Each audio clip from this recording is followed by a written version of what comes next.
Olá, sejam todos bem-vindos. Eu sou a professora Amanda e hoje nossa aula de hoje é sobre os vírus.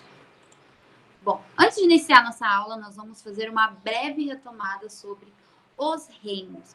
Como podemos observar, nós temos 5 reinos: os moneras, os protoctistas, o plantae, o fungi e o animalia. Eles são divididos de acordo com o seu tipo de célula, a sua quantidade de célula e o seu tipo de alimentação. O reino monera, que são as bactérias, eles são procariontes, unicelulares e autótrofos e heterótrofos. O reino protoctista, eles são eucariontes, unicelulares, autótrofos e heterótrofos. O reino plantae, que são as plantas, eles são eucariontes, unicelulares e pluricelulares, eles podem ser os dois, e autótrofos. O reino fungi, que são os fungos, eles podem ser eucariontes, pluricelulares e heterótrofos. E o reino animalia, que são os animais, eles podem ser eucariontes, pluricelulares e heterótrofos. Bom, dentre os 5 reinos que nós citamos agora, teve um micro-organismo que nós não falamos.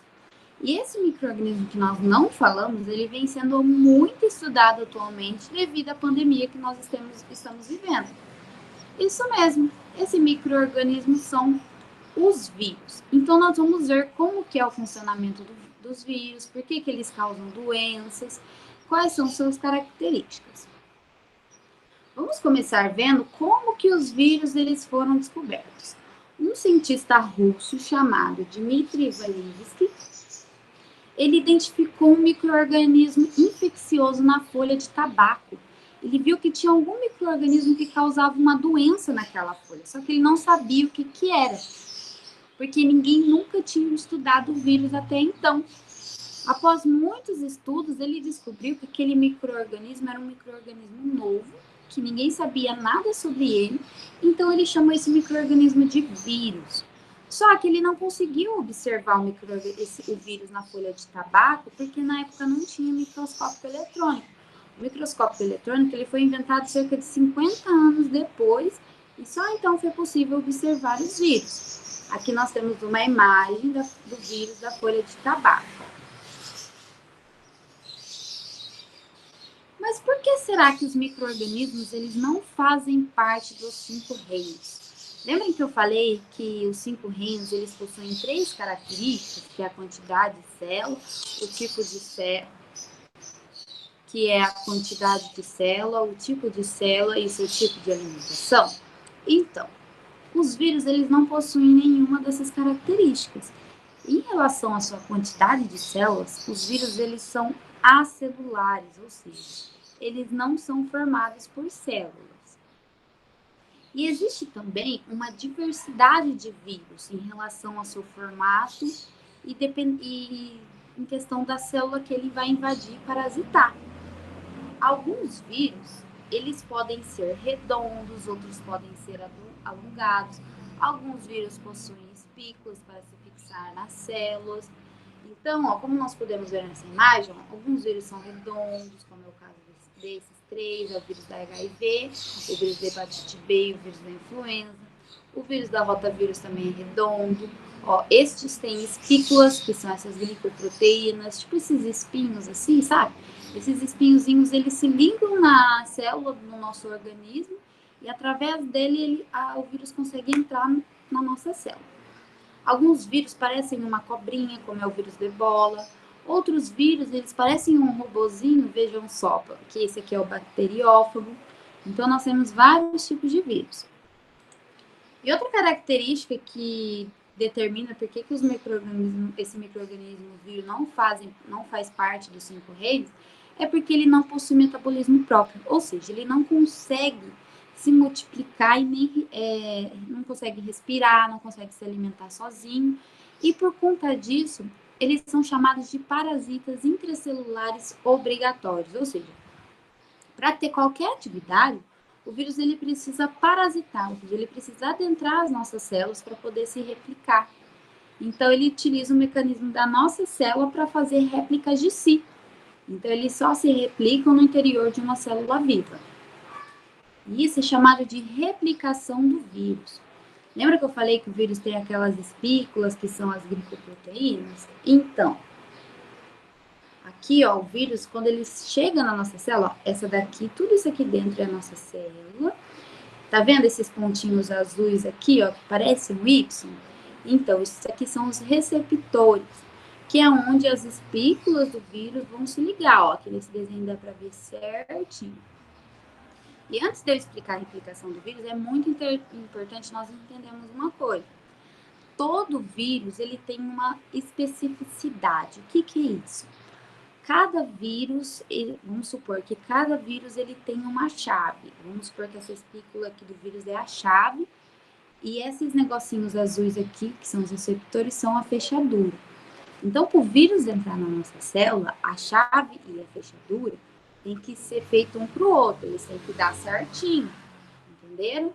Então, isso é muito importante. Como, por exemplo, o vírus da Covid-19, ele tem uma chave que é capaz de abrir a célula, a fechadura da nossa célula do pulmão. Por isso que nós temos falta de ar se pegarmos a Covid-19. Então, como ocorre a replicação viral dos vírus? Primeiro, o vírus ele se fixa na membrana plasmática da célula hospedeira, como eu mostrei para vocês. Depois, o vírus ele injeta seu material genético, ó. Tá vendo o material? Esse aqui, ó, esse negocinho vermelho é o material genético do vírus, é o seu DNA. E ele injeta o material genético dentro do vírus. A célula, então, ela se replica. Então, a célula, ela vai replicar o material genético do vírus, porque o vírus, ele não tem metabolismo próprio. Então, vai surgir vários novos vírus, ó. Aqui nós tínhamos um vírus só. Olha, aqui no final nós já temos 3. E tem células que fazem milhares de vírus. E depois, na hora de sair, esses vírus, eles vão romper a membrana plasmática, ó. Os novos vírus, eles rompem a célula hospedeira e se espalham para infectar outras células. Então, para eles sair, eles vão estragar isso aqui, eles vão arrebentar. Então, depois que eles arrebentam a membrana plasmática, causa a morte celular da nossa célula. É por isso que os vírus, eles são capazes de causar doenças. Quando a nossa célula, ela se rompe com a saída dos vírus, esses vírus, eles se espalham para todas as outras células do nosso corpo e causam doenças na gente. Então, a partir disso, nós temos doenças e infecções virais, como, por exemplo, a AIDS. Essa sigla, ela significa síndrome da imunodeficiência adquirida, que é causada por um vírus que também é chamado de HIV, que é o vírus da imunodeficiência humana. O vírus da AIDS, ele ataca as células do nosso sangue. Lembra que eu falei que cada vírus vai atacar um lugar, porque eles possuem uma especificidade da chave da fechadura? Então, o vírus da HIV, ele vai no nosso sangue. Aí, as células do nosso sangue que produzem os anticorpos. Então, as nossas células de defesa, como eles vão atacar as nossas células de defesa do nosso sangue, o nosso corpo ele vai ficar totalmente desprotegido. Então, nosso corpo vai ficar fraco e qualquer outro vírus que nós pegarmos e entrar dentro da gente vai nos deixar muito, muito doente. Então, a AIDS, ela pode levar à morte e a AIDS, ela não tem cura e não existe vacina para a AIDS. Existem vários tratamentos com coquetéis de remédios que são extremamente longos, são para o resto da vida e as pessoas elas têm que tomar muitos e muitos remédios. Então, como não tem vacina, nós temos que utilizar os métodos de prevenção. Por quê? Porque o meio de transmissão é através da relação sexual, que então é denominada uma infecção sexualmente transmissível, através de sangue contaminado, também pode ocorrer da barriga da mãe para o feto, ou através do leite materno. Então, é muito importante termos métodos de prevenção, que é através do uso de camisinha, que é um preservativo usado durante a relação sexual, que evita o contato de secreções entre os parceiros. Então, se não tem o contato de transmissão, não ocorre a transmissão do vírus. E na doação de sangue, hoje em dia, é feitos muitos exames antes de alguém doar sangue, então é muito difícil alguém pegar HIV transfusão sanguínea. Outra doença causada também é a cachumba. Então, os principais sintomas são inflamação nas glândulas e também pode levar à infertilidade, ou seja, pode fazer com que, principalmente no homem, que o homem não possa ter filho. Também causa dor de cabeça e essa região do pescoço, ela fica muito inflamada e ela fica grandona assim. O bom é que existe a vacina para a cachumba. E essa vacina é chamada de tríplice viral. Então, nós tomamos ela quando crianças. Isso é muito importante. Outra doença também é a gripe, que literalmente todo mundo pega todo ano, né? Então, acredito que todo mundo já teve gripe na vida uma vez. E ela é uma doença causada por vários tipos de vírus. Existem vários tipos de gripe. Por exemplo, existe a influenza A, que é a H1N1. Existe a influenza B. E por que existe esses vários tipos de vírus? Porque os vírus, eles sofrem mutações. E é por conta disso também que nós temos que tomar a vacina da gripe todo ano. A vacina do ano passado, ela já não nos previne mais da gripe que vai vir esse ano, porque o vírus, ele muda durante o tempo. Então, por isso que é muito importante vovô, vovó, todos nós tomarmos a vacina da gripe todos os anos. Bom, apesar da gente achar que a gripe é uma doença simples, ela pode deixar você muito doente, também pode levar à morte, tá bom? Agora nós vamos falar do vírus que mais vem dando o que falar nesse ano, né? Que é o SARS, que é a Síndrome Respiratória Aguda Grave, que é o coronavírus. Bom, ela é uma síndrome respiratória aguda grave, ou seja, ele é um vírus que ele tem a chave para atingir a fechadura das nossas células do pulmão. Por isso que as pessoas, elas ficam muito doentes também. Ó, como nós podemos ver aqui nessa imagem, estão vendo todos esses pontinhos amarelinhos? Então, cada pontinho amarelinho desse é o vírus. E esse negócio azul é a nossa célula. Essas são as células invadindo. Esses são os vírus invadindo as nossas células. Então, é muito importante que nós tenhamos a prevenção e estar atento aos principais sintomas, porque nós ainda não temos uma vacina disponível para todas as pessoas. Vejam só o que fazer. Nós temos que lavar as mãos várias vezes com água e sabão. Nós temos que limpar as mãos e os objetos. Nós temos também que manter os ambientes sempre ventilados, sempre abertos para entrar ar. Ao tossir ou espirrar, tem que cobrir a boca e o nariz com o braço ou com um lenço descartável. E o que nós não podemos fazer para prevenir de pegar esse vírus? Não compartilhe objetos pessoais, não toque no nariz, no olho, na boca se sua mão não estiver limpa. Evite lugares com muita gente. Não cumprimente as pessoas com abraços, beijos e apertos de mão. Infelizmente, é uma realidade que nós estamos vivendo, mas temos que ter fé que logo tudo passará. Os principais sintomas do coronavírus são a febre, a tosse e a dificuldade para respirar. Sendo assim, agora nós vamos fazer uma aula prática para entender como os vírus agem.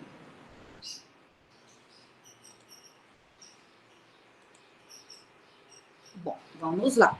Ó, aqui para nossa aula prática, nós vamos precisar de uma bacia com água branca, água limpa, desculpe.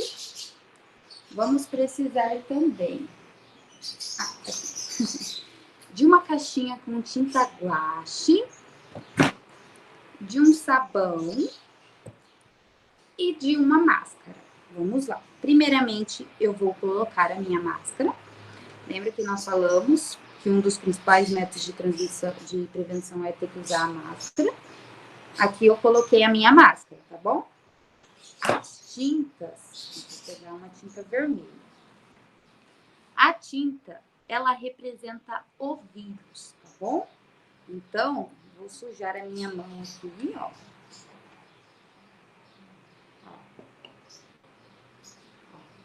Vamos supor que eu saí na rua não tomei cuidado, fui em aglomerações e relei em vários lugares. Relei na maçaneta do hospital, entrei num supermercado e esse ambiente estava contaminado. Vejam só como ficou a minha mão depois de sair para a rua. Aí eu vou chegar em casa, o que eu vou fazer? Eu vou querer lavar minha mão, mas qual será o método correto de lavar? Lembra que eu peguei uma bacia com água? Então, eu vou apenas mergulhar as minhas mãos na água. Ó. Coloquei a minha mão na água. Estão vendo que não saiu tudo? Olha só, aqui atrás tem um pouco, mas não saiu tudo. Lembrem que isso é o vírus, tá bom? Agora vamos supor que eu vou coçar o meu nariz. Eu, consequentemente, teria me infectado já pelo vírus. Então, qual é a maneira correta de lavar as mãos? Vou pegar o sabão, colocar na minha mão e vou esfregar bastante, ó. Esfregar aqui no pulso, esfregar entre os meus dedos, ó. Esfregar no meu dedão e vou molhar. Como eu coloquei bastante água, e vou lavar as minhas mãos para tirar todo o vírus, lembrem? Ó, e vocês lembram que eu falei, faço mais sabão ainda. É sempre importante lavar bastante as mãos. Lembrem que eu falei para vocês a importância do uso de máscara, de não levar a mão no nariz, na boca? Então, tudo isso é para prevenir que isso aqui aconteça, ó. Aqui possivelmente já teria me infectado. E pronto, lavei a minha mão. Vou secar ela aqui. Isso quando eu chegar em casa. É muito importante fazer com o uso de álcool em gel também. E pronto, as minhas mãos estão completamente limpas. Se eu colocar minha mão na boca, eu não estarei me infectando, certo? Então é muito importante que tenhamos todos os cuidados com esse vírus, porque é muito perigoso, tá bom, crianças? Agora eu vou voltar a apresentar a aula, tá bom? Só um minutinho.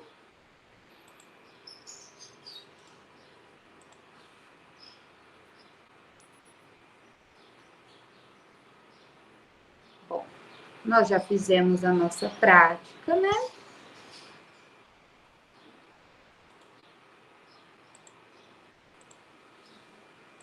Opa, saiu aqui.